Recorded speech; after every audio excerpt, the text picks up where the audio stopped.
ஆண்டாள்னா யாரு? ஃபர்ஸ்ட் அவங்கள பத்தி சொல்லுங்க. அந்த ஆண்டாளாகப்பட்டவ யாரு அப்படின்னா வேற யாரும் இல்லை. இப்போ ஆண்டாளை வந்து சூடி கொடுத்த சுடற்கொடி அப்படின்னு சொல்றாங்க இல்லையா, அதுக்கான காரணம் என்ன? அந்த ஆண்டாள் என்ன பண்ணா அப்படின்னா தமிழ்நாடு அரசுல ஒரு சின்னமாக ஒரு முத்திரையாக எது பதிக்கப்பட்டிருக்கு அப்படின்னா இந்த ஸ்ரீவில்லிபுத்தூர் கோயிலுக்கு ஏதாச்சும் சிறப்புகள் இருக்கா? கண்டிப்பா இருக்கு. ஸ்ரீவில்லிபுத்தூர் ஆண்டாள் அப்படின்னாவே. ஜெம் டிவி நேயர்களுக்கு வணக்கம். இன்றைய ஆடி ஸ்பெஷல் நிகழ்ச்சியில நம்ம பார்க்க இருக்கக்கூடிய தெய்வம் யாரு அப்படின்னா, இந்த தெய்வத்தை பற்றி நிறைய சொல்லிட்டே போகலாம். அதுலேயும் முக்கியமான ஒரு விஷயம் இருக்கு. என்ன அப்படின்னா, சூடி கொடுத்த சுடற்கொடி அப்படின்னு சொன்னாலே எல்லாருக்குமே ஞாபகம் வரக்கூடிய ஒரே அம்மன், ஒரே நாச்சியார் வந்து நம்ம ஆண்டாள் நாச்சியார் தான். இந்த ஆண்டாள் நாச்சியார் வந்து 12 வைணவ ஆழ்வார்கள்ல ஒரே ஒரு பெண் ஆழ்வார்னா அது இந்த ஆண்டாள் நாச்சியார் அவங்க தான். அவங்கள பத்தி பல்வேறு விஷயங்கள், யார் இந்த ஆண்டாள் வந்து எப்படி இந்த இவ்வளோ பிரசித்தி பெற்ற ஒரு ஆளா மாறினாங்கன்றதை பற்றியெல்லாம் நம்ம கிட்ட கலந்துரையாட வந்திருக்காங்க செல்வி ராதிகா அவர்கள். அவங்க வந்து ஒரு ஆன்மீக சொற்பொழிவாளரும் பக்தி பாடகியும் தான் இவங்க கிட்ட நம்ம பல்வேறு விஷயங்களை பத்தி கேட்கலாம். வாங்க கலந்துரையாடலாம். வணக்கம். வணக்கம். எப்படி இருக்கீங்க? நல்லா இருக்கேன். ரொம்ப சந்தோஷம். இப்போ நம்ம வந்து இன்னைக்கு ஆண்டாளை பத்தி தான் பார்க்க போறோம். ஆண்டாள்னாலே எல்லாருக்கும் தெரிஞ்சது ஆண்டாள்னு ஒருத்தரை பத்தி தெரியும். ஆனா ஆண்டாள்னு நம்ம ஆரம்பிச்சோம் அப்படின்னா ஆண்டாளை பத்தி நிறைய விஷயங்கள் பேசிக்கிட்டே போகலாம். ஃபர்ஸ்ட் ஆண்டாள்னா யாரு? ஃபர்ஸ்ட் அவங்கள பத்தி சொல்லுங்க. ஆண்டாள் யாரு அப்படின்னா சைவம் வைணவம், இதில் வைணவத்தை சார்ந்தவர்கள் ஆண்டாள். அந்த வைணவம்லேயும் எப்படின்னா 12 ஆழ்வார்கள். அந்த 12 ஆழ்வார்களில் ஒரே ஒரு பெண் ஆழ்வார் யார் அப்படின்னா ஆண்டாள். ஏன் அந்த அம்மாவுக்கு ஆண்டாள்னு பேர் வந்தது அப்படின்னா, ஆண்டவனையே காதலித்து கரம் பிடித்து சாதனை பெண்மணி, அதனால தான் ஆண்டாள் அப்படின்னு அந்த அம்மாவுக்கே பேர் வந்தது. அது மட்டும் இல்லாமல் அந்த ஆண்டாளாகப்பட்டவ யார் அப்படின்னா வேற யாரும் இல்லை, திருமாலனுடைய மனைவி மகாலட்சுமி தான் ஆண்டாள். ஏன் அப்படின்னா நம்ம எல்லாருக்கும் தெரியும், பெரியாழ்வார் அப்படின்னு சொன்னாதான் தெரியும். ஆனால் பெரியாழ்வார்னுடைய இயற்பெயர் என்ன அப்படின்னா விஷ்ணு சித்தர். அந்த பெரியாழ்வார் என்ன பண்ணுறாரு அப்படின்னா, தினந்தோறுமே நந்தவனத்துக்கு போயிட்டு மிக அழகாக அந்த பூக்கள் எல்லாம் மலரா தொடுத்து ஆண்டவனுக்கு சாற்றுவார். அதுவும் எப்படி அப்படின்னா, மலர்களிலே பல நிறம் கண்டேன், திருமாதவன் வடிவம் அதில் கண்டேன், மலர்களிலே பல மனம் கண்டேன், அதில் மாதவன் கருணை மனம் கண்டேன், மலர்களிலே. இந்த மாதிரி சொல்லிட்டு ரொம்பவே அழகாக இந்த மாதிரி பாடல்கள் எல்லாம் பாடி பூ மாலையாக கட்டி யாருக்கு போடுவாங்க அப்படின்னா பெருமாளுக்கு சாற்றுவார். அப்போது அதே மாதிரி ஒரு நாள் நந்தவனத்தில் அவர் புஷ்பங்கள் எல்லாம் பறித்து கொண்டிருந்தார். அப்போது எங்கிருந்தோ ஒரு குரல், ஏதோ ஒரு குழந்தை வந்து அழற மாதிரி ஏதோ ஒரு குரல் அவருக்கு கேட்டது. என்ன இது, இந்த நந்தவனத்தில் என்னைக்கோ இல்லாமல் இன்னைக்கு ஏதோ ஒரு குரல் கேட்குது, இது எங்கேருந்து வரும், இந்த என்ன குரல் இது அப்படின்னு அவருக்கு ரொம்பவே ஆச்சரியமாக இருந்தது. அவர் அந்த நந்தவனம் முழுக்க தேடுறார். அங்கே ஒரு துளசி மாடம், அந்த துளசி மாடத்துக்கு கீழே ஜெகஜோதியா அழகாக ஒரு குழந்தை நாமத்தோடு அந்த உதிக்கின்ற செங்கதிர்னு சொல்கிற மாதிரி ரொம்ப அழகாக மீன் போன்ற கண்கள், அந்த கொவ்வை பழம் போல மூக்குன்ற மாதிரி அவ்வளோ அழகாக அந்த குழந்தை இருந்ததா. அதை பார்த்த உடனே இது யாருடைய குழந்தையா இருக்கும், இந்த குழந்தை நம்ம கண்ணில் பட்டுச்சே, என்னடா இது அப்படின்னு சொல்லிட்டு அந்த குழந்தைய எடுக்கிறப்ப அந்த குழந்தை பார்த்து சிரிக்கிறதா ரொம்ப அழகா. அப்போது விஷ்ணு சித்தர் என்ன சொன்னார் அப்படின்னா, பெருமாளே, இத்தனை நாளாக நீ என்னை பாதுகாத்து நீ எனக்கு எப்படி அருள் பாலிச்சியோ அதே போல என்னையும் சேர்த்து இன்னைக்கு புதுசாக பூத்த மலராக இருக்கின்ற இந்த பெண் குழந்தையும் நீ தான் காக்கணும் அப்படின்னு சொல்லி விஷ்ணு சித்தர் நாளொரு மேனியும் பொழுதொரு வண்ணமுமாக ரொம்ப அழகாக வளர்த்துட்டு வரார். என்னென்ன சொல்லி வளர்க்குறார் அப்படின்னா, நாராயணன்னா யாரு, அவர் எப்படியெல்லாம் வந்து அருள் பாலிப்பார், கண்ணன்னா யாருன்னு சின்ன வயசுல இருந்தே நம்ம சின்ன வயசுல என்ன நம்ம விதைக்கிறோமோ அதான் குழந்தைங்க மனசுல பசுமரத்தாணி போல ரொம்ப அழகா பதியுன்னுவாங்க. அதே போல எல்லாத்தையும் சொல்லி சொல்லி சொல்லி வளர்த்துட்டாரு. இந்த குழந்தை என்ன பண்ணுது அப்படின்னா, அதே போல் ஒரு நாளும் கண்ணனுடைய பாடல்களாக கேட்டு ரொம்ப அழகாக வளர்ந்துட்டு வரா. இந்த அம்மையார் தான் ஸ்ரீ ரங்கநாத பெருமாளை ஆண்டாள் அப்படின்னு திருமணம் செய்து கொள்கிறாங்க. ஓ, ஆண்டாள் அப்படின்னாலே அதுக்கு இவ்வளோ, ஆண்டாள்னா யாருன்னு கேட்டால் ஈஸியாக ஆண்டாள் தானே தெரிஞ்சிடலாம் அப்படின்னு கிடையாது. ஆண்டாளுக்குன்னு இவ்வளோ ஒரு விஷயம் இருக்கு இல்லையா? இப்போ ஆண்டாளை வந்து சூடி கொடுத்த சுடற்கொடி அப்படின்னு சொல்றாங்க இல்லையா, அதுக்கான காரணம் என்ன? திருவாடி பூரத்தில் ஜெகதுத்தாள் வாழையே, பெரியாழ்வார் பெற்றெடுத்த பெண் பிள்ளை வாழையே, திருப்பாவை 30 செப்பினால் வாழையேன்னு ரொம்ப அழகா சொல்லுவாங்க. என்ன அப்படின்னா சூடி தந்த சுடற்கொடியே. ஏன் அப்படின்னா அந்த ஆண்டாள் என்ன பண்ணா அப்படின்னா விஷ்ணு சித்தர் தினந்தோறும் மாலைகள்லாம் கட்டுவார் இல்லையா, பூ மாலையா. அப்போ அந்த பூ மாலைகள் எல்லாம் கட்டுறப்போ இந்த அம்மா பார்த்துட்டே இருப்பாளா.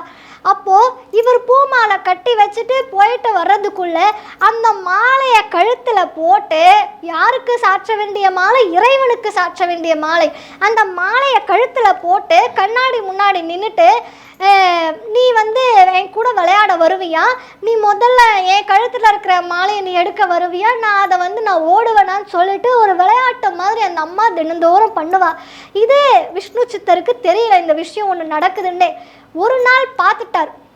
பார்த்த உடனே கழட்டு மாலையை, கோதை என்ன இது, நான் உனக்கு இப்படியா சொல்லி கொடுத்து வளர்த்த, என்ன இப்படி பண்ணிட்டியே, மிகப்பெரிய அபச்சாரம் செஞ்சுட்டியேன்னு அவ்வளோ திட்டுறார்.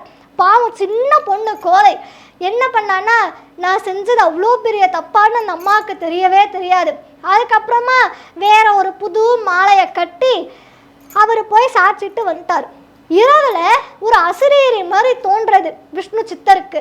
அப்போ ரங்கநாத பெருமாள் என்ன சொல்றாருன்னா, விஷ்ணு சித்தரே, எனக்கு நீங்க புது மாலை கட்டி வந்து போட்டீங்களே, எனக்கு அது வேண்டாம், ஆண்டாள் சூடி தந்தா இல்லையா அந்த மாலை தான் எனக்கு வேணும் அப்படின்னு அவரே பிரியப்பட்டு கேட்குறார்.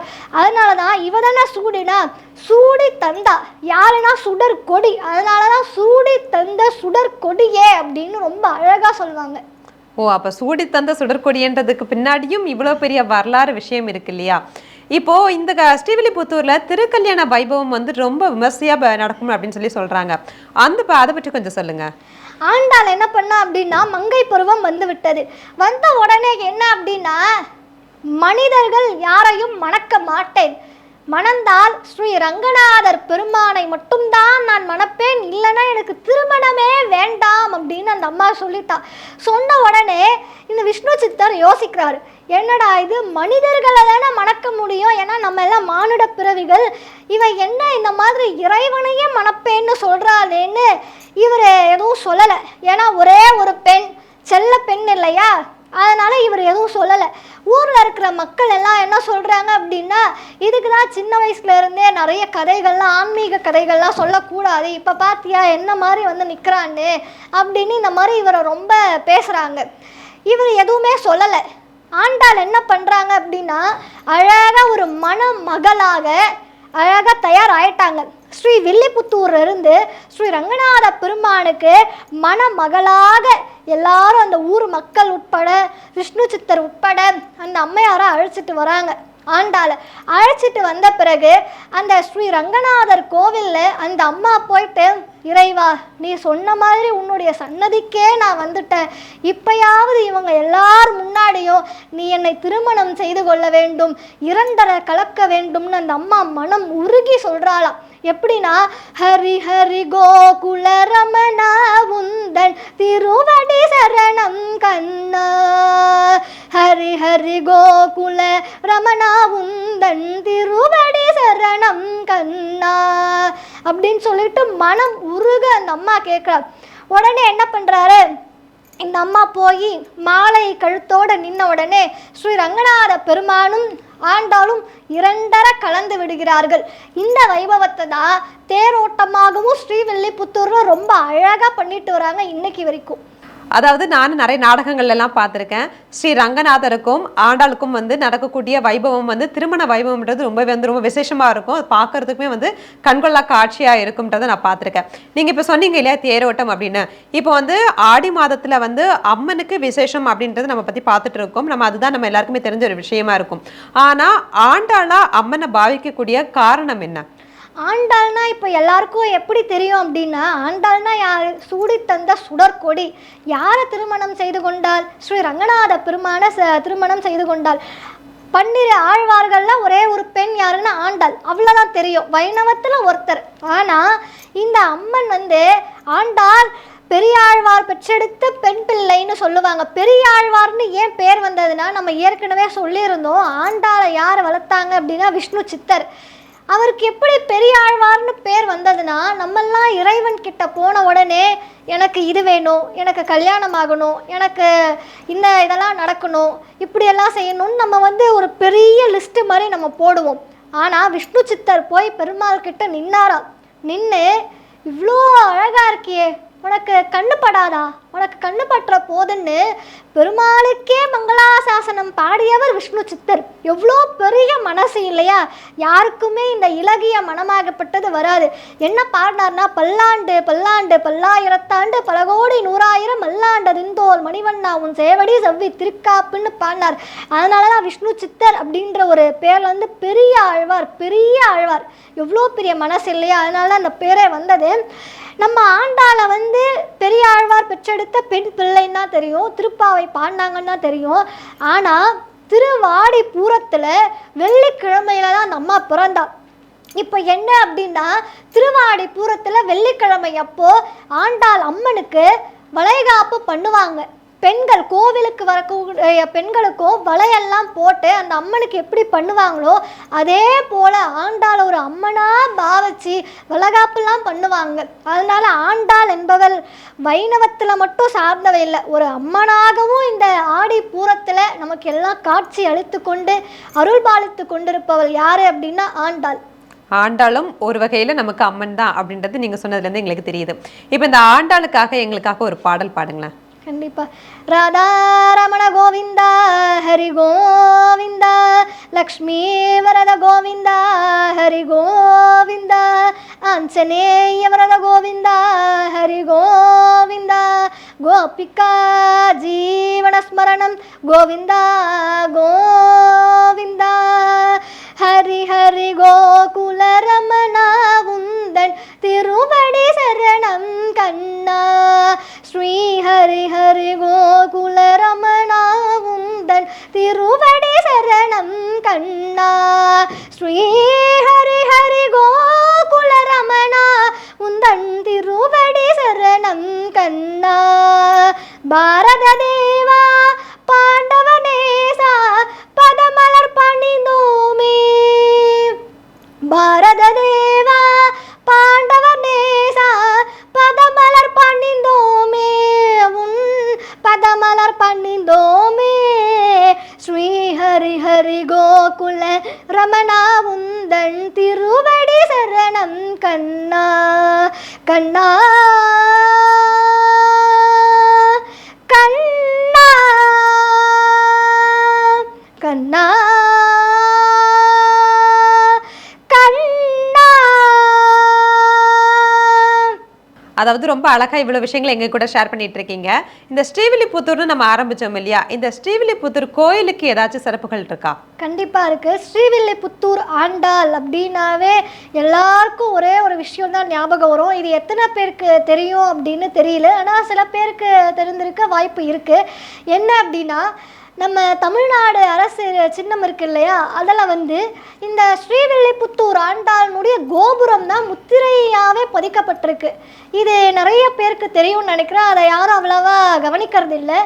ஏன் அப்படின்னா, எந்த ஒரு பெண்ணுக்கும் தனியாக கோவில் அப்படின்றது ரொம்பவே கம்மி. இப்போ நம்ம மதுரை மீனாட்சி நம்ம நிறைய பார்த்தோம் அப்படின்னா கம்மி. ஆனால் அந்த அம்மன் ஆண்டவனையே காதலித்து கரம் பிடித்த சாதனை பெண்மணி அப்படின்னு நம்ம சொல்லியிருந்தோம். அந்த கோபுரத்தினுடைய வடிவமைப்பு பார்த்தோம் அப்படின்னா மற்ற கோபுரங்களை விட இந்த கோபுரம் பார்க்கறதுக்கே ரொம்ப ஒரு வித்தியாசமாக ஒரு மாறுபட்ட அமைப்பில் நமக்கு காட்சி அளிக்கும். இது அப்பத்திலிருந்து இப்போ வரைக்குமே தமிழ்நாடு அரசில் ஒரு சின்னமாக ஒரு முத்திரையாக எது பதிக்கப்பட்டிருக்கு அப்படின்னா இந்த ஸ்ரீவில்லிபுத்தூர் ஆண்டாள் கோபுரம் தான் அந்த முத்திரையாக பதிக்கப்பட்டிருக்கு. ஸ்ரீவில்லிபுத்தூர் ஆண்டாளோட கோயிலோட முதிரையை தான் கோயிலில் தான் நம்ம தமிழ்நாடு அரசு முதிரையாகவே நம்ம பதிச்சிருக்காங்கன்னு சொல்கிறீங்க. ஆனால் பார்க்குறதுக்கு நமக்கு நிறைய கோயில்கள் நம்ம ஊரில் தமிழ்நாடு எடுத்த வரைக்கும் கோயில்கள் எல்லாமே பார்க்கறதுக்கு ஒரே மாதிரியான தோற்றத்தில் இருக்கிற மாதிரி இருக்கும். ஆனால் கிடையாது, அந்த ஒவ்வொரு கோயில்களுக்கும் ஒவ்வொரு தனித்துவம் இருக்கும். அந்த மாதிரி தான் இந்த ஆண்டாள் கோயிலுக்கும் ஒரு தனித்துவம் இருக்கு போல. சரி, ஓகே. இப்போ நீங்கள் இவ்வளோ விஷயங்கள் சொன்னீங்க. இப்போ நம்ம ஆடி மாதத்தில் ஆடி ஸ்பெஷலில் அம்மன் கோயில்களை பற்றி பார்த்துட்டு இருக்கக்கூடிய நேரத்தில் ஆண்டாளை அம்மனா பாவிச்சு பாவிச்சு நம்ம வந்து வணங்குறோம். அந்த அம்மனுக்காக ஒரு பாடல் பாடுங்களேன். சிவகாமியுமையவளே முத்துமாரி, உன் செல்வனுக்கும் காலம் உண்டு முத்துமாரி. சிவகாமியுமையவளே முத்துமாரி, உன் செல்வனுக்கும் காலம் உண்டு முத்துமாரி. மகராஜன் வாழ்கவென்று வாழ்த்து கூறி இந்த மக்கள் எல்லாம் போற்ற வேண்டும் கோட்டையேறி. மகராஜன் வாழ்கவென்று வாழ்த்து கூறி இந்த மக்கள் எல்லாம் போற்ற வேண்டும் கோட்டையேறி. அம்பிகையே ஈஸ்வரியே எமை ஆள வந்து கோயில் கொண்ட குங்குமக்காரி, எமையாள வந்து கோயில் கொண்ட குங்குமக்காரி, எமையாள வந்து கோயில் கொண்ட குங்குமக்காரி. அம்பிகையே ஈஸ்வரியே, அம்பிகையே ஈஸ்வரியே, முத்துமாரி முத்துமாரி முத்துமாரி முத்துமாரி. ரொம்ப அழகா பாடுனீங்க. அதாவது உங்களோட பாடலுக்கு நான் வந்து ஒரு ரசிகையாவே ஆயிட்டேன்னு தான் சொல்லணுமே. ரொம்ப அழகா பாடுறீங்க. அதாவது ஆண்டாள் நாச்சியாரை பத்தி தெரியும், சூடி கொடுத்த சுடற்கொடின்றதை நம்ம கேள்விப்பட்டிருப்போம். ஆனா ஆண்டாளுக்குன்னு சொல்லிட்டு இவ்வளோ ஒரு பெரிய வரலாறு இருக்கு. ஆண்டாள் வந்து சூடி கொடுத்த சுடற்கொடின்னு சொல்றதுக்கு பின்னாடி எவ்வளவு பெரிய வரலாறு இருக்குன்ற மாதிரி பல்வேறு விஷயங்களை நீங்க கூட பகிர்ந்துக்கிட்டீங்க. ரொம்ப நன்றி. நன்றி. அதாவது ஆடி ஸ்பெஷல் நிகழ்ச்சியில நம்ம வந்து டெய்லி பல்வேறு கோயில்களை பற்றி பார்த்துட்டு இருக்கோம், பல்வேறு அம்மன்களை பற்றி பார்த்துட்டு இருக்கோம். ஒவ்வொரு அம்மனுக்குமே ஒவ்வொரு தனித்துவமான விஷயங்கள் இருக்கும். அந்த மாதிரி தான் நம்ம இன்னைக்கு பார்த்தது ஆண்டாள் நாச்சியாரை பத்தி. இது போல இன்னொரு நாள் இன்னொரு விஷயங்கள்ல இன்னொரு நிறைய கோயில்களை பற்றி நம்ம தெரிஞ்சுக்கலாம். அதுவரை உங்களிடமிருந்து விடைபெறுவது நான் பிரீதா.